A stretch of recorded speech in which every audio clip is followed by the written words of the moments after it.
Bonjour à tous.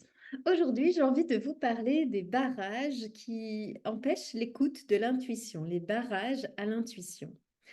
J'en ai déjà un petit peu parlé dans des vidéos précédentes. Je vous invite toujours à retourner les voir si jamais c'est la première fois que vous découvrez les vidéos que je fais autour de cette thématique-là.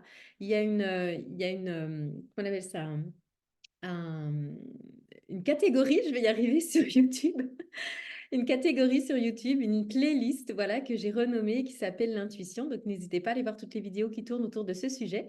Et donc, aujourd'hui, j'aimerais réappuyer quelques infos et puis en développer d'autres au niveau de ce qui nous fait barrage pour développer l'écoute de notre intuition ou être à l'écoute de notre intuition. Ce que j'ai déjà beaucoup dit, c'est le premier barrage qui est pour moi le plus flagrant, c'est quand on est énormément dans le faire. Quand on reste toute la journée à faire des choses, je me lève, je vais au boulot, je me prépare, je fais du sport parce qu'il faut que je fasse du sport, je fais ça. Vous voyez, toutes ces choses qu'on enchaîne en fait, qui sont des actions de faire plutôt que d'être.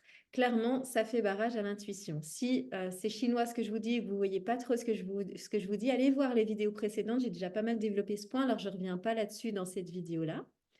Un autre barrage à l'intuition que je vois beaucoup, et puis que je vois assez souvent chez des clients ou chez des thérapeutes ou des personnes qui sont en fait dans le développement personnel depuis déjà un moment ou qui commencent à découvrir ça, c'est le mental qui analyse tout le temps. C'est un des pièges quand on est dans le développement personnel, quand on l'est soit pour soi ou qu'on l'est pour les autres, même si ça passe d'ailleurs souvent par déjà un chemin de guérison de soi-même et de s'ouvrir soi-même à d'autres vérités. C'est qu'on est beaucoup dans l'analyse. Donc, l'analyse de soi-même ou l'analyse des autres si on est thérapeute. Mais en tout cas, on est dans l'analyse.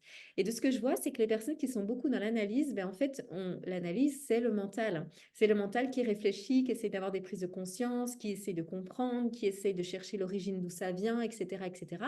Et c'est très bien, ça a du sens, c'est très utile. J'ai un mental qui m'amène à beaucoup, beaucoup de prise de conscience et d'évolution. Et sans ce mental, moi, je n'en serais pas là où j'en suis aujourd'hui. Et je suis très fière de là où j'en suis et de tous les changements, les guérisons et les prises de conscience que j'ai eues toutes ces dernières années.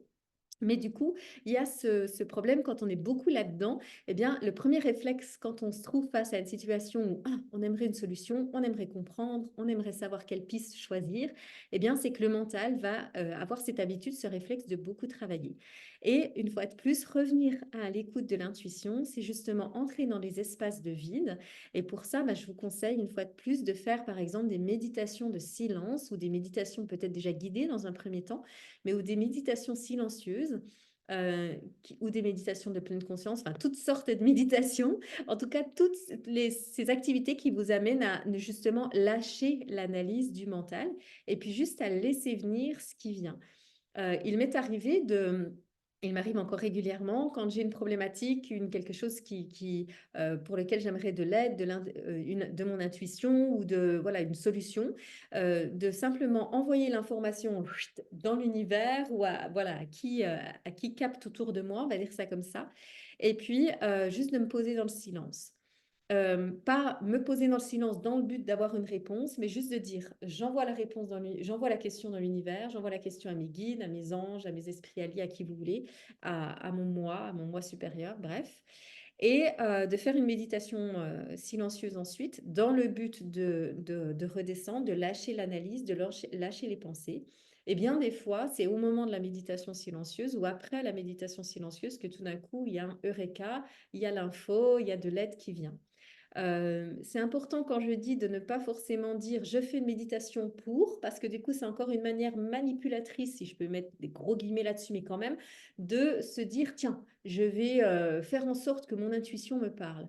Et puis comme je vous le dis depuis le début de ces vidéos, pour moi l'idée c'est plutôt de développer au quotidien une hygiène de vie qui nous permet d'être plus dans une ouverture, un vide, un espace où il y a le temps pour notre intuition de se manifester au moment où c'est juste pour elle de venir nous donner l'information, où c'est juste pour notre âme de nous faire recevoir l'information.